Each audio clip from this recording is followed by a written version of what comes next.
అందరికీ నమస్కారం. ఇవాళ మనతో ప్రముఖ ఆధ్యాత్మికవేత్త, జ్యోతిష్య వాస్తు పండితులు బ్రహ్మశ్రీ ఉమామహేశ్వర సిద్ధాంత్ గారు మనతో ఉన్నారు. వారితో మాట్లాడదాం. గురుగారు నమస్కారం. ఆయుష్మాన్ భవ. గురుగారు, ఆషాఢ మాసం రాబోతుంది. మరి కోడల్ని పుట్టింటికి పంపించాలంటారా? మీ విశ్లేషణ ఏంటి? కాస్త వివరించండి. సర్వమంగళ మాంగళ్యే శివే సర్వార్థ సాధకే శరణ్యే త్రయంబకీ దేవి నారాయణీ నమోస్తుతే. ఓం ఘం గణపతియే నమః. ఓం శ్రీ గురుభ్యో నమః. ఆషాఢ మాసం ప్రాముఖ్యతా విధానాల్ని ముందు మనం గ్రహించుకోవాలి. అసలు ఆషాఢ మాసంలో అల్లుడిని ఇంటికి రానివ్వరు. కోడల్ని పుట్టింటికి పంపించేస్తారు.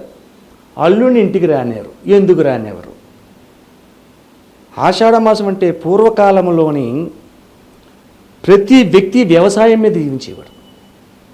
వ్యవసాయమే చేసేవారు అందరూ. ఇతర వృత్తులు చేసుకున్న వ్యవసాయం ఎక్కువ ఉండేది. వ్యవసాయం ఆషాఢ మాసం వచ్చేసరికి పంట పొలం ఏ రకంగా ఉంటుంది? మంచి పన మీద ఉంటుంది. దాన్ని ఎలా చూసుకోవాలి? చంటి పిల్లవాడిగా చూసుకోవాలి. అది సంవత్సర కాలానికి సరిపడే పంటది. అది పన మీద ఉంది, మంచి పన మీద, ఇటు కాని పరిస్థితుల్లో ఉంది. దాన్ని కంటికి రెప్పలా కాపాడాలి. ఈ కంటికి రెప్పలా కాపాడే సమయంలో రైతు ఎప్పుడు వెళ్ళాలి? తెల్లవారుజామున 4 గంటలకు వెళ్ళిపోవాలి. తెల్లవారుజామున 4 గంటలకే సద్ది మూటని భుజాన్ని వేసుకుని పొలానికి వెళ్ళాలి. పొలానికి వెళ్ళి పొలంలోనే అక్కడ చేయవలసిన పనులన్నీ చేసుకోవాలి. అది పని చేయడానికి మధ్యాహ్నం దాకా సరిపోద్ది. మధ్యాహ్నం 1 గంట 2 అవుతుంది. అంతవరకు కూడా వంచి నడవెత్తకుండా ఈ రైతు కష్టపడాలి. అటువంటి పరిస్థితుల్లో అయితే ఆషాఢ మాసం కంటే ముందు వివాహం చేశాడు అమ్మాయికి.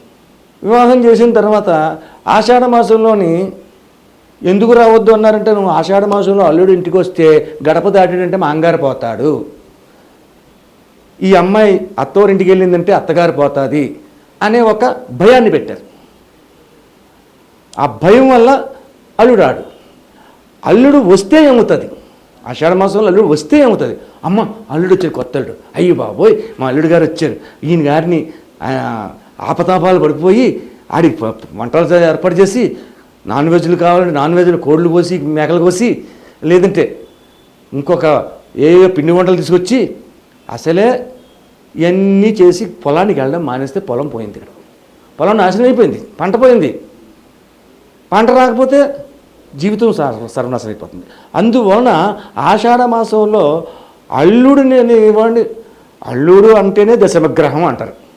దశమగ్రహం అంటే మనకు 9 గ్రహాలు అయితే అల్లుడు ఒక గ్రహం దశమగ్రహంగా ఉంటుంది. ఈ దశమగ్రహం వచ్చాడంటే సేవలు చేయాలా, ఈ ఫలాన్నే చూసుకోవాలా, కుదరదు. కాబట్టి ఆషాఢ మాసంలో ఆ 4 వారాలు 5 వారాలు కూడా అల్లుడు అనేవాడిని ఇంటికి రానియకుండా ఉంటాడు. ఇంటికి రాకుండా ఉంటాడు. మర్యాద చేయకూడదు, ఏం చేస్తారు, మా అమ్మగారు ఏం చేస్తున్నాడు అడిగి తెలదు, అల్లుడు ఏం చేస్తున్నాడు ఈడికి తెలదు, ఏదో ఉంటుంది. ఈ పొలాన్ని సంరక్షణ చేసుకోవడం గురించి అల్లుడిని ఇంటికి రానివ్వరు, కూతురిని అత్తవారింటికి పంపనివ్వరు. కూతురిని అత్తవారింటికి ఎందుకు పంపలేదు? కారణం అది, దానికి కారణం ఉంది. అల్లుడిని అంటే ఈ కారణం వల్ల రానివ్వలేదు. కూతురిని అత్తవారింటికి పంపలేదు అంటే కారణం ఏంటి? ఆషాఢ మాసంలో వాళ్ళకే పొలం ఉన్నది, వాళ్ళు పంట పొలం చేసుకోవాలి. ఈవిని కూడా తీసుకెళ్తారు, కూతురిని కూడా తీసుకెళ్ళి రాసి రంపాన్ని పెట్టి పని చేయించుతారు. అటువంటి సైకిల్ చేయాలి. ఇప్పుడంటే మనం సిటీలో ఉండి సిటీ జీవితానికి అలవాటు పడ్డాం కానీ మనకు కొన్ని తెలియట్లేదు. పూర్వకాలం పాడి పంటలు అనేవారు. పాడి ఉండేది. పాడి అంటే ఆవులు, గేదెలు, బర్రెలు, మేకలు, ఇవన్నీ పాలు ఎవరు పిండేవారు? ఆడవాళ్ళే పిండేవారు. కొత్తగా పెళ్ళయింది కాబట్టి ఎన్ని పనులకి మళ్ళీ ఆషాఢ మాసంలో కూడా చేయగలుగుతారు. ఈ అమ్మాయిని ఇక్కడ పంపకూడదు, ఆ అబ్బాయిని ఇక్కడ రానివ్వకూడదు, దూరం పెట్టేస్తే వదిలిపోద్ది అని పెద్దలు ఒక నిర్ణయం తీసుకుని ఆ నిర్ణయం విధంగా ఆషాఢ మాసం యొక్క విధానం చేశారు. ఇంకా ఆషాఢ మాసంలోని పంట పొలాల గురించి ఈ నిబంధన పెడితే ఆషాఢం వెళ్ళిన తర్వాత శ్రావణ మాసం వచ్చింది. శ్రావణ మాసం వచ్చిన తర్వాత శ్రావణ శుక్రవారములు అనే నియమం మనకు ఉంది. ప్రతి ఇంట శుక్రవారం మహాలక్ష్మి పూజన చేసి లక్ష్మీ రూపుని ధరించి, అలాగే కొత్తగా పెళ్ళైన వారిని అత్తవారింటికి పంపేది కూడా శ్రావణ మాసంలోనే పంపడానికి ప్రయత్నిస్తారు.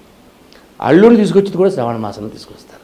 దీని వలన శుభప్రదమైనటువంటి విధానాలు జరుగుతాయని ఆషాఢ శ్రావణములకు ప్రాముఖ్యతమైన పరిస్థితి అప్పుడు సాంప్రదాయ ప్రకారంగా మన పెద్దలు నిర్ణయించారు. అంతేగాని ఆషాఢం నాడు అల్లుడి ఇంటికి వస్తే అది జరిగిపోదు ఏదీ జరగదు. అల్లుడి వస్తే ఈ రోజుల్లో అయితే సిటీ లైఫ్లో ఉన్నది. ఆషాఢ మాసం అల్లుడి ఇంటికి వచ్చినా ఏం జరిగేది లేదు. ఎందుకంటే పంట పొలాలు ఏమీ లేవు ఇక్కడ. పంట పొలాలు ఎన్నో ఉన్నాయంటే కౌలుకి ఇచ్చేస్తున్నారు. ఇప్పుడు ఆడేదో చేసుకుంటున్నాడు, వీళ్ళకేదో సాలుకి ఎంతని చెప్పి సంవత్సరానికి ఇంతని చేసి పట్టుకొచ్చి వీళ్ళు కడతారు.